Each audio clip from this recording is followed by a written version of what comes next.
Corona संकट के बीच सियासी सरगर्मी भी शुरू हो गई है। बीजेपी नेता और बिहार से डिप्टी सीएम सुशील मोदी ने बयान दिया है कि बिहार विधानसभा चुनाव डिजिटल तरीके से होगा। अब हेलीकॉप्टर और गाड़ियों से प्रचार नहीं होगा। कोरोना के बाद सियासी दल प्रचार के लिए डिजिटल प्लेटफॉर्म का इस्तेमाल करेंगे।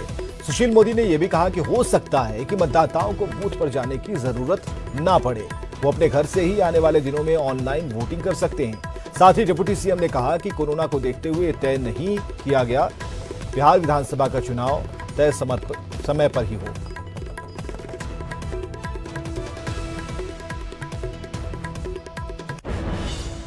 कोरोना संक्रमण की जो भी स्थिति हो, लेकिन एक तय है कि जो चुनाव होंगे वो पुराने तौर तरीके पर चुनाव नहीं हो सकते।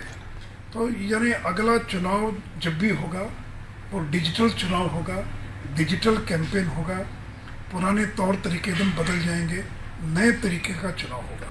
लेकिन पूरी दुनिया बदल गई है और एक नई दुनिया पोस्ट कोरोना जो है, और इस नई दुनिया का नए तरीके का चुनाव होगा। आगे आने वाले दिनों में ये भी हो सकता है कि लोगों को मतदान केंद्र पर जाकर वोटिंग करने की जरूरत है, घर बैठे भी वो और इलेक्ट्रॉनिक तरीके से वोटिंग कर सकें।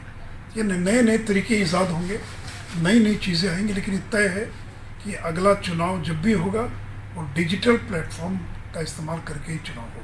इसीलिए भारत जैसे विशाल देश में अगर कोई डिजिटल चुनाव की अगर बात कर रहा है तो मुझे लगता है यह अव्यवहारिक तो है ही और समय से पहले दिया गया बयान है। क्योंकि अगर इस तरह की कोई भी बातें अगर देश में उठती है तो सबसे पहले आम सहमति बनाने की जैसे जरूरत पड़ेगी। और मुझे नहीं लगता है पॉलिटिकल पार्टी में अगर आम सहमति अगर बन भी जाए तो जनता जनार्दन क्या उस चीज को एक्सेप्ट करेगी। इसीलिए इस तरह की अकाल्पनिक बातें करना मुझे लगता है किसी भी सूरत में व्यवहारिक नहीं है। और सुशील मोदी जी की बातों को तो तवज्जो देना ही नहीं चाहिए, क्योंकि वो पिछले दरवाजे से हमेशा